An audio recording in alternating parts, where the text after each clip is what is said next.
Bismillahirrahmanirrahim. Assalamualaikum warahmatullahi wabarakatuh. Salam sejahtera bagi kita sekalian.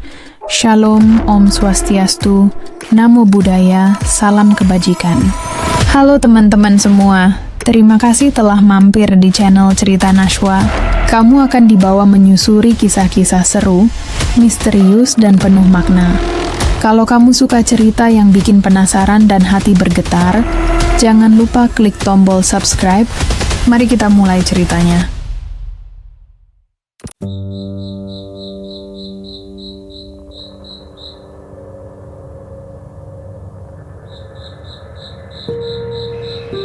Inilah kisahku. Namaku Arif. Dan ini cerita tentang malam paling bangsat yang pernah terjadi dalam hidupku.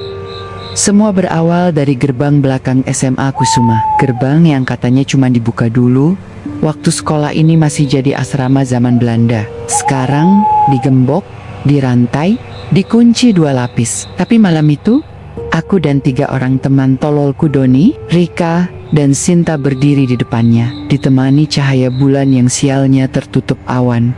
Aku bilang ke mereka, sekali kita masuk, jangan nyalakan senter dulu. Jangan berisik. Dan yang paling penting, jangan balik badan, apapun yang terjadi. Aku sendiri tak yakin kenapa aku ngomong gitu. Insting, atau mungkin bagian terdalam otakku sudah tahu kita akan masuk ke tempat yang bukan buat manusia. Doni adalah yang pertama. Lompat, dia ketawa-tawa kayak orang bego, nyengir sambil bilang, "Ah, masa hantu bisa ganggu kalau kita rame-rame begini?" Bangsatnya, kami ikut-ikutan. Kami loncat satu-satu. Rika mendarat sambil menggigit bibir. Takut tapi penasaran. Sinta gemitaran, tapi tak mau terlihat penakut. Begitu kakiku menyentuh tanah, semuanya berubah. Suara malam langsung hilang. Tidak ada jangkrik, tidak ada angin. Bahkan suara kami bernapas pun seperti tenggelam dalam ruang hampa. Dan ketika aku noleh ke belakang, gerbang itu sudah tidak ada. Yang ada hanya tembok. Tembok tinggi, kasar, basah, dan menjulang tak berujung. Kami berempat membeku. Tak ada yang ngomong. Sampai tiba-tiba, krek, krek, suara langkah kaki, berat, lambat, seperti sesuatu yang lebih besar dari manusia dan lebih lapar dari setan. Aku paling depan. Aku menatap ke ujung lorong, menuju gedung tua. Di sana, di balik bayangan, ada sosok tinggi besar berdiri diam. Bayangannya tidak bergerak, tapi tubuhnya jelas, hitam legam, kurus, tapi menjulang lebih dari 2 meter. Wajahnya tidak ada, hanya rongga hitam menganga, dan dari mulut itu keluar suara parau seperti tercekik. Tanah, pulang, bukan, pilihan. Sinta mulai nangis. Rika menggenggam tanganku erat, kukunya masuk ke kulit. Doni terdiam, wajahnya putih, pucat kayak mayat. Dan aku, jujur, aku pengen kencing di celana, tapi kakiku malah melangkah maju. Sosok itu menghilang. Tapi bukan hilang pelan, dia lenyap seolah ditarik paksa ke dalam tanah. Suara geraman beratnya tetap tinggal di udara, seperti bau bangkai yang tak bisa diusir. Gedung tua itu ada di depan kami. Rusak, catnya terkelupas, jendela-jendela retak. Tapi pintu terbuka, mengundang, seperti mulut raksasa siap menelan kami. Aku menoleh ke teman timangku dan berkata pelan, "Udah keburu jauh, mau gak mau kita masuk." Tidak ada yang menjawab, tapi mereka ikut. Dan disitulah semuanya dimulai. Gedung tua itu membusuk dari luar tapi dalamnya lebih bau lembab, kotoran kelelawar, dan sesuatu yang amis. Bukan darah segar, tapi seperti bau tubuh yang mati lama, membusuk diam-diam. Kami menyusuri lorong sempit, lantai berdebu, penuh jejak kaki yang aneh, kecil, banyak, dan semuanya menuju satu arah ruangan paling ujung. Ruang itu tak berlabel, tidak ada plakat kelas, tapi kami semua tahu itu kelas 4 G. Kuncinya berkarat, gemboknya sudah usang, tapi pintunya tidak bisa dibuka, seolah sesuatu menahannya dari dalam. Sampai Doni masih dengan gaya sok jagonya mengambil langkah mundur dan menendang pintu keras-keras. Brok, pintunya terbuka sendiri, tapi bukan seperti pintu terbuka biasa, kayak seseorang dari dalam membukakannya. Pelan, penuh niat, Kami berdiri di ambang pintu. Ruang kelas itu gelap total. Senter HP kami menyala, tapi cahayanya tidak masuk jauh, seperti ditelan kabut hitam yang pekat dan hidup. Dan tiba-tiba dari dalam ruang itu muncul bunyi kerikkan, seperti kayu tua ditekan keras. Krek, krek, krek. Kami melangkah masuk. Satu persatu, lantai kayu berderit, bau bangkai makin kuat.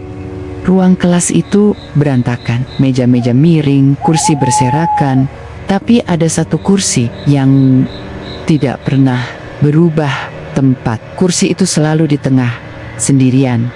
Rika langsung bilang pelan, suaranya bergetar. Kursi itu sama kayak yang di foto-foto lama di ruang guru. Selalu ada, gak pernah pindah. Aku mendekati kursi itu. Lampu senternya mulai berkedip, tapi cukup terang untuk melihat sesuatu. Bekas darah kering didudukan, dan ukiran di bagian belakang sandaran yang tertulis dengan benda tajam.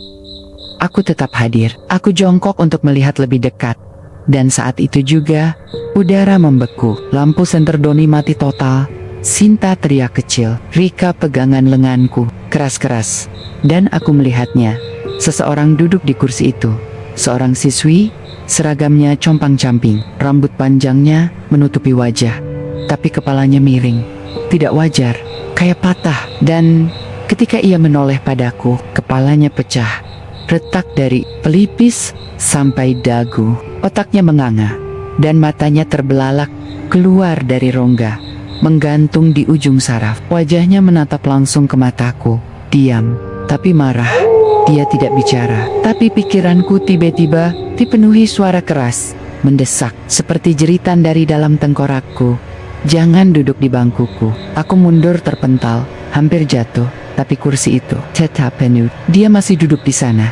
Dan yang lebih gila, kursi lain mulai bergerak sendiri. Satu persatu, meja dan kursi bergeser, mengelilingi kami dalam formasi melingkar, seperti ruang kelas hidup kembali. Seperti kami, murid-murid yang terlambat masuk, pintu di belakang tertutup sendiri. Dan dari papan tulis yang tadinya kosong, muncul coretan besar dengan darah yang baru menetes. Ulangan hari ini, siapa yang akan mati duluan? Sinta pingsan. Doni mulai panik dan menendang dinding. Rika menggigit bibirnya sampai berdarah. Dan aku berdiri di tengah kelas, diapit hantu murid lama dan suara tangisan dari bawah lantai. Dan aku sadar, kami bukan murid pertama yang masuk ke kelas ini. Tapi mungkin kami yang terakhir bisa keluar. Kami pikir kelas 4G adalah puncaknya. Tapi ternyata mimpi buruk sebenarnya ada di atas. Setelah pintu kelas mendadak terbuka sendiri, kami berempat lari keluar. Nafas terengah. Sinta masih setengah sadar digandeng Doni. Tapi anehnya, lorong yang kami lewati tidak membawa kami ke pintu keluar. Kami berputar-putar hingga akhirnya kami sampai di tangga kecil sempit yang menanjak ke atas. Ada papan tua bertuliskan, dilarang masuk, loteng berbahaya, digantung dengan rantai berkarat. Tapi rantainya patah, papan itu sudah terinjak-injak. Seolah seseorang sering naik ke sana. Doni masih berusaha sok kuat mendorong pintu loteng. Bunyi engselnya melengking, seperti jeritan besi yang muak ditarik paksa. Loteng itu sempit, panas, pengap, tapi anehnya, di dalam situ terasa dingin beku, seperti suhu ruangan jatuh ke bawah 0 derajat. Langit-langitnya penuh sarang laba-laba, debu tebal, dan di ujung ruangan tergantung sesuatu yang awalnya kami kira boneka rusak, tapi tidak. Itu mayat laki-laki tua, menggantung dari balok kayu dengan tali tambang membusuk. Tubuhnya sudah menghitam, perutnya kembung, bajunya sobek, dan di sela-sela dagingnya, ular kecil keluar masuk dari lubang di dadanya. Aku ingin muntah, tapi sebelum sempat berpikir, suara langkah kaki di bawah kami terdengar. Banyak, ramai, tapi tidak ada yang muncul tiba-tiba. Doni berseru pelan, suaranya tercekat. Anje, Arif, itu, lihat lehernya. Aku mendongak, leher mayat itu bergerak, perlahan. Bunyi tulangnya berderak seperti kayu retak. Kepalanya berputar 180 derajat. Mata putihnya mengarah padaku. Dan yang paling keparat, dia tersenyum. Malut, bis membuka Giginya rontok satu-satu, tapi sudut bibirnya terangkat. Seperti ia senang melihatku. Rika berteriak, Sinta menangis dalam diam. Doni terjatuh, dan aku terpaku. Senyuman itu mengubah semuanya. Itu bukan senyum biasa, itu senyum kenal. Arif. Sudah besar ya. Suara itu datang dari mayat, lembut, tapi setiap katanya menimbulkan suara berdesing di telingaku. Kamu mirip ayahmu. Aku gemetar, mulutku kering. Ayahku? Aku belum pernah cerita soal itu. Ayahku hilang. Dulu, saat aku kecil, katanya. Kerja di luar kota, tapi tak pernah pulang. Rika menarik lenganku. Arif, kita harus keluar. Kami berlari menuruni tangga. Suara tali tambang bergoyang di belakang kami. Seperti mayat itu, berusaha mengejar dengan menggantung. Begitu kami sampai ke bawah, pintu loteng menutup sendiri. Dan dari dalam, terdengar suara bisikan. 1 sudah kembali. Tinggal 3 lagi. Kami tak paham maksudnya. Tapi satu hal jadi jelas. Mayat di loteng itu bukan sekadar arwah penasaran. Dia adalah bagian dari keluargaku. Dan dia menungguku untuk kembali. Selamanya. Setelah kejadian di loteng, kami lari tanpa arah. Tapi sekolah ini sudah bukan sekolah. Lorong-lorongnya tidak seperti siang hari. Tidak seperti yang pernah kami lewati. Langit-langitnya lebih tinggi. Lampunya lebih redup. Dan koridornya tidak berujung. Kami berempat berlari senter di tangan. Nafas tercekat. Jantung kayak ditusuk dari dalam. Tapi lorong tempat kami berlari terus memanjang. Pintu-pintu kelas di kiri kanan lewat satu demi satu. Dan makin lama makin berubah. Kelas 1, A, kelas 1, B, kelas 2, C kelas 3, G kelas 4, kelas 4 lagi. Semua kelas tertulis 4. Semua pintu berdarah. Darah keluar dari celah bawah pintu. Merah pekat dan masih hangat. Beberapa menetes ke sepatuku. Dan aromanya langsung bikin mual. Bau darah segar campur besi karat dan amis bangkai. Sinta mulai nangis. Kita muter-muter.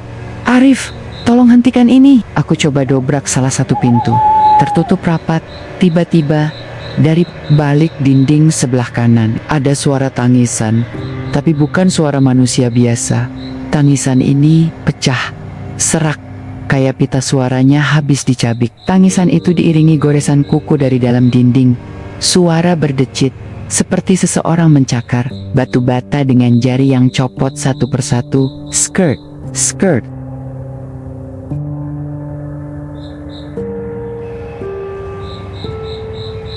Kami mempercepat langkah, tapi di detik itu juga, kami semua mendengar langkah kaki.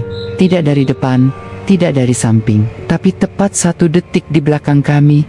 Langkah itu selalu datang setelah kami melangkah, seolah bayangan kami punya tubuh sendiri dan sekarang mengikuti. Aku berhenti. Langkah itu berhenti. Aku mundur. Langkah itu ikut mundur.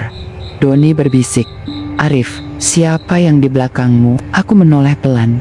Tidak ada siapa-siapa. Tapi bayanganku di lantai bergerak sendiri. Tanganku tetap diam. Tapi bayanganku mengangkat tangan. Bayanganku melambaikan tangan ke arahku dan tersenyum. Senyum panjang, lebarnya nyaris ke telinga. Giginya runcing, tidak manusiawi. Lampu di atas kami tiba-tiba pecah. Koridor jadi gelap total, dan suara langkah kaki makin dekat. Tap, tap, tap, tap, tap. Kami lari, panik. Tapi entah kenapa, kami tidak pernah sampai ujung. Koridor terus berubah bentuk. Dindingnya bernafas, lantainya mulai lengket, seperti daging. Pintu-pintunya berdetak, seperti jantung. Dan dari atas langit-langit, suara anak-anak tertawa, yang sumbang. Selamat datang kembali, murid tetap SMA Kusuma. Aku tahu saat itu sekolah ini hidup. Bangunan ini bukan benda mati. Ia makhluk, ia tubuh. Dan kami sekarang berada di dalam perutnya. Bab 5. Tawa di toilet wanita. Kami pikir, koridor tadi sudah cukup gila. Tapi malam itu, SMA Kusuma belum selesai menyiksa kami. Kami istirahat sebentar, di depan aula lama. Tepat di sebelah toilet wanita tua yang sudah lama tidak dipakai. Lampu gantung di atas kami berkedip pelan, dan udara makin dingin. Tapi dingin biak, ini dingin basah. kayak dingin dari dalam sumur yang menyimpan mayat. Rika bilang dia mau ke toilet sebentar.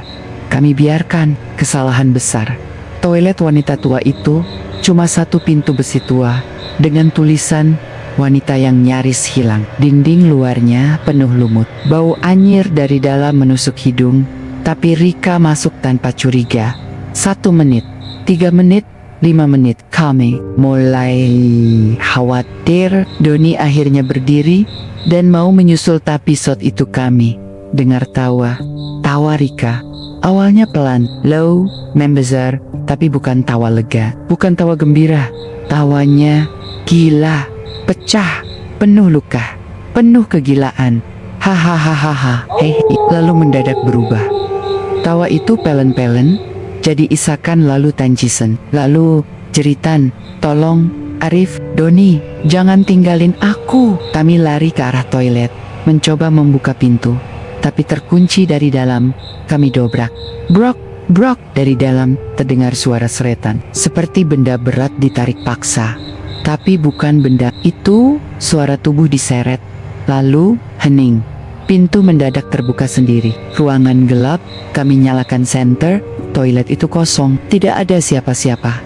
Tapi seluruh dinding penuh bekas cakaran. Darah di mana-mana, dan di dinding paling belakang tertulis dengan darah segar, "Dia milikku sekarang." Sinta langsung muntah. Doni jatuh terduduk. Aku melangkah ke dalam, mencoba berteriak memanggil Rika. Tidak ada jawaban. Tapi saat aku mendekat ke salah satu bilik, air klosetnya mendidih dan dari dalam muncul suara napas berat, panjang, seperti makhluk yang baru saja makan puas. Kami lari, dan sejak malam itu Rika tidak pernah kembali. Nomornya mati. Orang tuanya bingung. Kami tak bisa bilang apa-apa. Tapi aku tahu, setiap jam 2:17 dini hari, tawa Rika masih terdengar dari toilet wanita tua itu.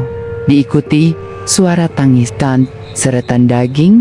Bab 6, kubur di bawah ruang kelas. Setelah kehilangan Rika, kami jadi lebih hati-hati. Tapi malam itu, sekolah seolah tidak mengizinkan kami keluar. Semua jalan pulang berubah bentuk.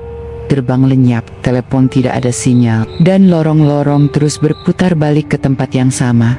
Kelas 2B, kami memutuskan masuk. Ruangan kosong, meja-meja berserakan, papan tulis dipenuhi coretan aneh seperti mantra. Dan di lantai bagian tengah, ada satu retakan besar.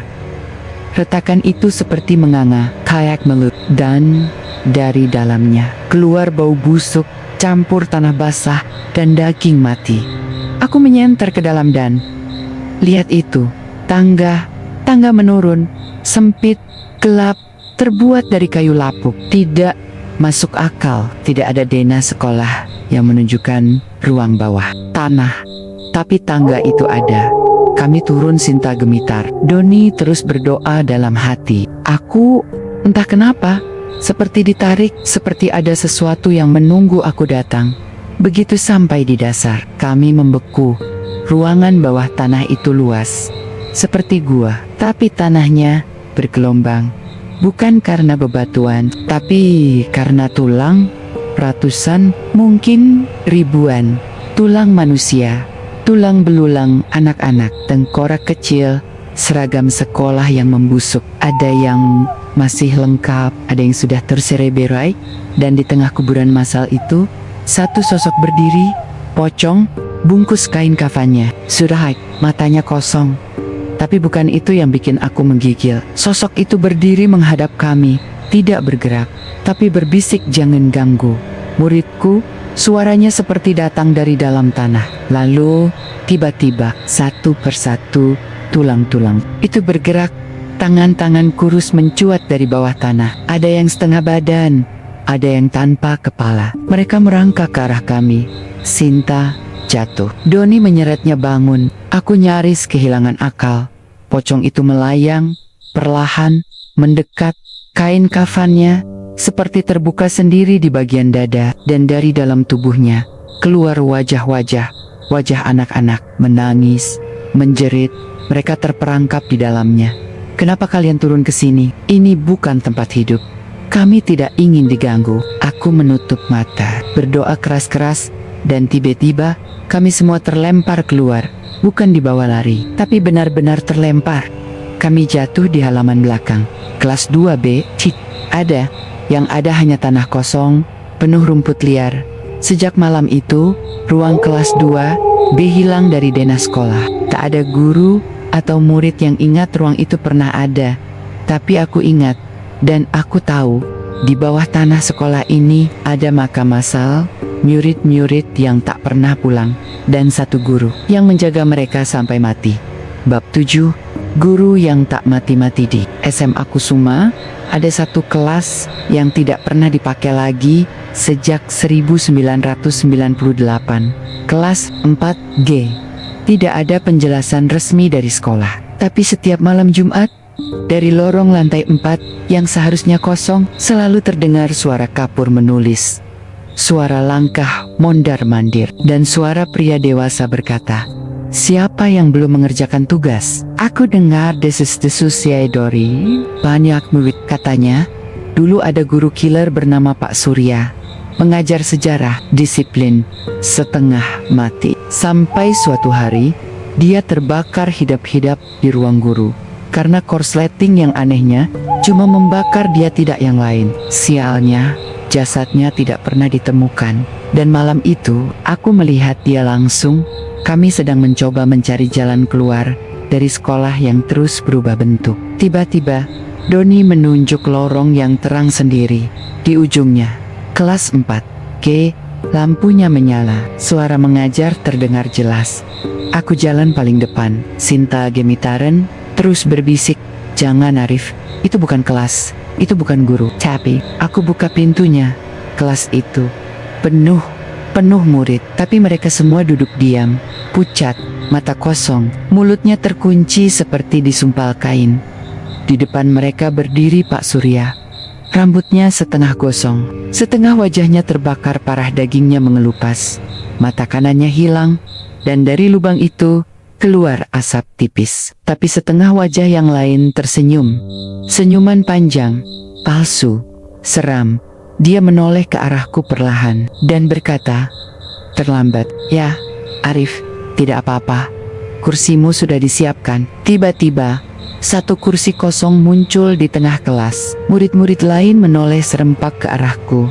Dengan leher patah, kepala goyang tak wajar, tanganku gemetar, kaki terasa berat. Pak Surya berjalan mendekat. "Sini, duduk, pelajaran belum selesai. Yang bolos akan saya bakar seperti dulu." Tiba-tiba, papan tulis terbakar. Tapi apinya diam, tidak berkedip, tidak menyebar, hanya menghanguskan papan. Tapi tulisan di papan tidak hilang. Dan saat aku lihat tulisannya, absen, Rika, tidak hadir Doni, hadir Sinta, hadir Arif, duduklah. Aku langsung lari mundur. Pak Surya tidak mengejar, tapi suaranya menempel di kepalaku. "Sekolah ini bukan tempat untuk belajar, Arif. Ini untuk mengulang kesalahan selamanya." Kami lari dari lantai 4. Tapi suara langkah kakinya masih terdengar. Sedus menyeret. Dan sejak itu, setiap malam Jumat, pintu kelas 4G selalu terbuka sedikit. Dan di dalamnya, kursi itu masih kosong, menunggu aku kembali. Setelah kejadian di kelas 4G, kami ketakutan. Sinta mulai lemes, matanya merah dan sering pingsan. Malam itu, waktu kami membawanya ke UKS, kami berharap ada pertolongan. Tapi UKS itu berubah jadi neraka. Begitu kami masuk, ruangan itu dingin sekali. Udara di dalamnya seperti membeku. Bau obat-obatan bercampur darah segar menusuk hidung. Sinta terbaring lemah di atas ranjang. Tapi tiba-tiba matanya terbuka. Tapi bukan mata Sinta. Matanya seperti ditutup plester putih. Tapi di balik plester itu, matanya terbuka. Aku takut melihatnya. Tangan Sinta tiba-tiba bergerak sendiri. Dan aku lihat bekas jahitan kasar di pergelangan tangannya. Seperti tangan itu pernah terpotong, lalu disambung paksa. Lalu, dari sudut ruangan, kami dengar suara bisikan. Bisu, tapi jelas. Suara mantra tua. Suara yang membuat darah kami membeku. Aku melangkah ke arah lemari obat, dan dari balik pintu yang sedikit terbuka, keluar asap hitam dan bayangan samar seperti sosok wanita berjubah lusuh. Wanita itu membisikkan mantra, terus dan terus, seperti mengikat sesuatu yang tidak terlihat. Sinta menggeliat kesakitan, matanya berputar liar, dan aku tahu Ada yang mencoba merasukinya. Aku dan Doni berusaha melepas plester di mata Sinta, tapi tangan kami seolah tertahan oleh kekuatan tak kasat mata. Sinta tiba-tiba berteriak, dan suara jeritannya berubah menjadi suara tawa mengerikan. Keesokan harinya, Sinta tidak ingat apa-apa, tapi di pergelangan tangannya, bekas jahitan itu tetap ada. Dan di uka, kami menemukan sebuah catatan basah darah. Dia akan kembali lengkap, dengan mata tertutup dan tangan terikat. Malam itu, kami sudah hampir putus asa. SMA Kusuma terus mempermainkan kami dengan bayangan, suara, dan rasa takut yang tak pernah hilang. Doni, yang sejak awal hobi motret, bawa kameranya. Katanya, kalau kita punya bukti, kita bisa keluar dari sini. Kami setuju. Kami mulai foto-foto gedung tua yang katanya berhantu itu. Doni mengambil gambar satu persatu, mulai dari koridor sampai ke ruang kelas kosong. Saat kami kumpul untuk melihat hasilnya di layar kamera, sesuatu bikin darahku dingin. Bukan kami yang muncul di foto. Di setiap frame, yang muncul adalah siswi-siswa sekolah itu. Tapi, bukan siswa hidup. Mereka berlumuran darah, mata mereka tertusuk pensil yang patah, dan ekspresi mereka bukan ketakutan, tapi penderitaan abadi. Aku lihat satu foto di sana, ada wajahku sendiri. Tapi itu bukan aku yang sekarang. Wajahku pucat, mulut terbuka seperti teriak, dan mata yang tertancap pensil besar tepat di bola mata. Sinta melihat fotoku dan hampir pingsan. Doni geleng-geleng kepala, tak percaya. Rika, aku ingat, dia tidak pernah kembali. Tapi entah kenapa, wajahnya juga ada di beberapa foto. Lalu muncul pesan aneh di layar kamera. Foto ini adalah cermin akhir. Jika kamu lihat lebih lama, kamu akan menjadi seperti kami. Aku buru-buru matikan kamera. Sejak malam itu, kami semua merasa ada yang mengintai dari balik bayangan kamera. Setiap jepretan, ada yang bertambah di foto tapi bukan kami. Kami mulai takut memegang kamera. Jam sudah menunjukkan pukul 3 pagi. Kami terjebak di sekolah karena pintu gerbang tiba-tiba terkunci rapat. Suara langkah kaki di lorong mulai terdengar. Berat, berderap, tapi bukan manusia yang berjalan. Tiba-tiba, lonceng, sekolah berdentang sendiri, 2 dan 3 dentang. Setiap dentang, udara menjadi semakin dingin, dan bayangan-bayangan samar mulai muncul. Kami tahu, ini bukan lonceng biasa, ini lonceng setan. Dari kegelapan, muncul sosok-sosok yang pernah menjadi korban kecelakaan tragis 1982 di jalan depan sekolah. Wajah mereka berubah jadi mengerikan. Tubuh mereka seperti berlubang dan berdarah, tapi mereka berjalan dengan satu tujuan, mencari tubuh baru. Kami berlari, tapi setiap lorong berubah, tak ada jalan keluar. Satu persatu bayangan itu mengelilingi kami, menatap dengan mata kosong, tapi penuh dendam. Doni berteriak, "Kita harus cari Pak Roso." Dia satu-satunya yang tahu cara mengusir mereka. Kami berusaha menuju ruang guru, tapi bayangan itu semakin dekat. Satu dentang lonceng lagi, dan bayangan itu mulai menyentuh kami. Aku merasakan dingin menusuk ke tulang. Tangan mereka seperti es, menyerap tenaga dan nyawa. Aku melihat Sinta terjerembab, tak bisa bangun. Tubuhnya sudah berubah jadi transparan.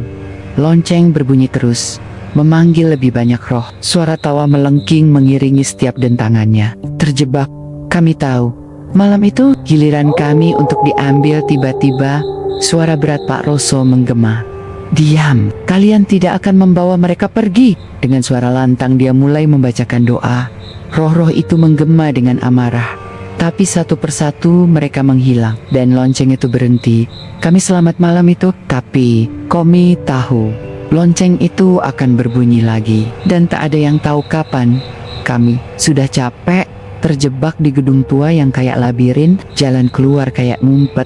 dan tiap lorong berubah. Akhirnya kami nemu jendela kecil di ujung koridor yang biasanya tertutup rapat. Tapi malam itu, suara ketukan keras terdengar dari sisi luar. Ketukan itu berirama, makin cepat, makin keras. Kami semua mendekat, siap buka jendela dan keluar. Tapi pas kami tatap kaca, mata kami membeku. Tangan-tangan muncul dari balik kaca, menekan ke permukaan. Tapi tangan-tangan itu bukan dari luar. Mereka datang dari dalam kaca. Jari-jari itu menekuk ke belakang, kulitnya pucat, dan kuku-kukunya panjang seperti cakar. Ada bekas luka yang berdarah segar di beberapa jari. Kami ketakutan, tapi tangan-tangan itu terus menggedor kaca, seolah minta dibuka. Aku coba ketuk balik, tapi tangan-tangan itu malah menempel ke kaca, seolah bisa merasakan sentuhanku. Salah satu tangan tiba-tiba muncul retakan kecil di kaca dan dari sana keluar suara bisikan lirih. "Buka, aku di sini, bebaskan aku."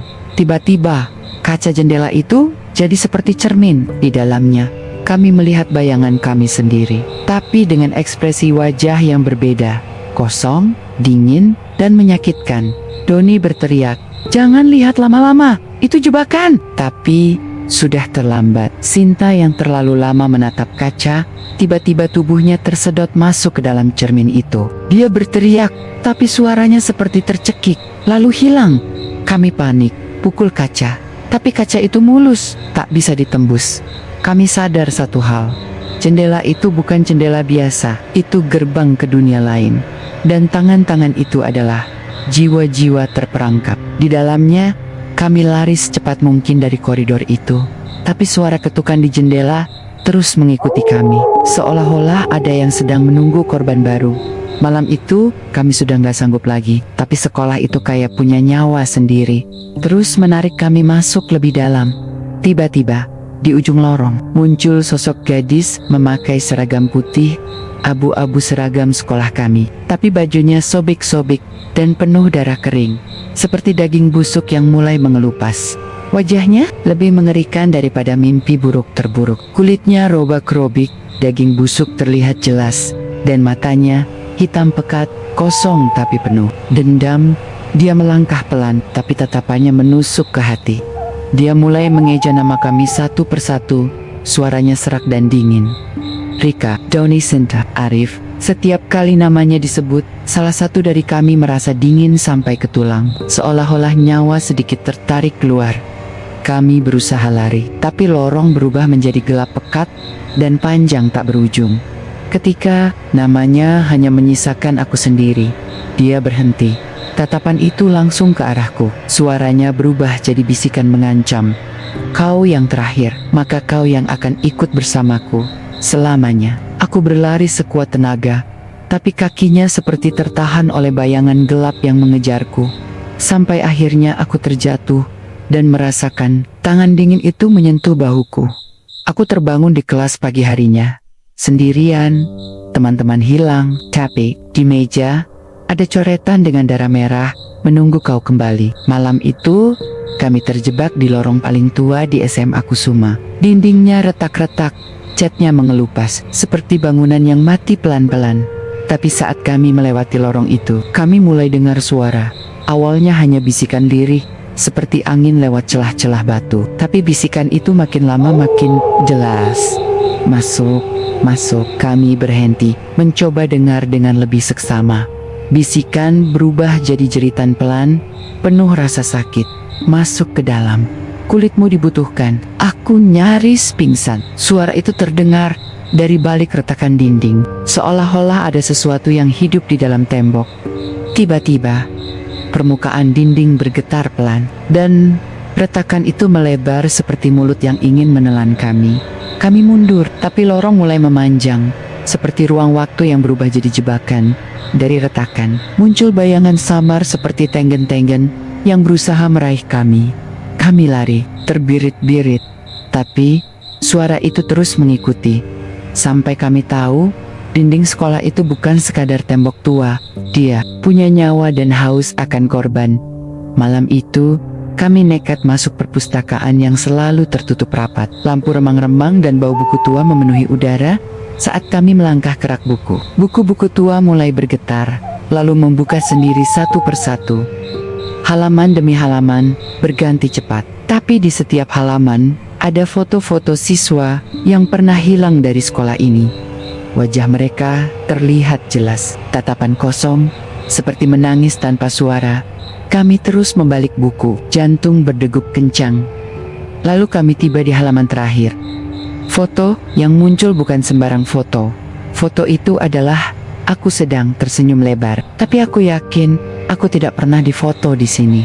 Tiba-tiba, senyum di foto itu berubah menjadi ekspresi menyeramkan. Mulut terbuka lebar seperti berteriak. Kami panik, buku-buku itu menutup sendiri. Tapi suara bisikan pelan terdengar dari balik rak. Selamat datang di perpustakaan kami. Selamanya, kami berlari keluar. Tapi rasanya perpustakaan itu sudah menempel di pikiran kami. Kami nemu pintu besi kecil di pojok lorong. Di baliknya ada tangga menuju ruang bawah tanah sekolah yang sudah lama dilarang siapapun masuk karena rasa penasaran yang keterlaluan. Kami turun ke bawah. Langkah pertama biasa saja, tapi semakin jauh, tangga itu terasa tak berujung. Rasanya seperti menuruni lubang hitam yang menelan kami pelan-pelan. Setiap langkah, tubuh kami makin berat, napas semakin sesak. Suara napas lain mulai terdengar. Napas yang tidak beraturan, berat, dan dingin. Kami menoleh, tapi tidak ada siapa-siapa. Suara itu seolah berasal dari dalam dinding, atau lebih tepatnya, dari bawah kami. Arif mulai panik, tapi kami semua sadar satu hal. Tangga ini bukan tangga biasa, dia jebakan. Setiap langkah ke bawah, kami semakin terperangkap di dunia yang tak seharusnya kami masuki. Lampu senter mulai berkedip, dan bayangan hitam muncul dari sudut gelap. Suara napas berubah jadi bisikan mengancam, mengucapkan nama kami satu persatu. Kami berlari, mencoba naik ke atas, tapi tangga terus saja turun, dan tidak ada ujungnya. Ketika kami hampir putus asa, suara berat Pak Roso terdengar dari kejauhan, membacakan doa dengan lantang.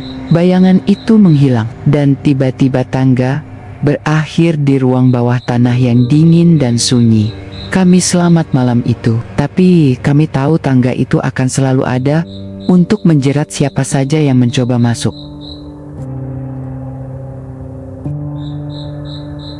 Setiap Jumat Kliwon, ruang musik sekolah berubah jadi neraka kecil. Kami dengar piano tua itu mulai berbunyi sendiri. Not-not yang patah dan seram, seperti tangan yang tak terlihat menekan tuts dengan paksa.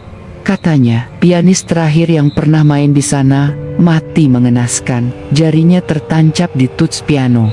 Dan sejak saat itu, arwahnya terus mencari pengganti. Malam itu kami nekat masuk ruang musik. Lampu remang, udara penuh debu dan bau anyir. Suara piano mulai terdengar perlahan, makin keras, makin menyeramkan. Doni, yang paling berani, duduk di depan piano, tapi saat dia mulai sentuh tuts, jari-jarinya terasa dingin sekali. Seolah ada yang menahan dan mencengkeram.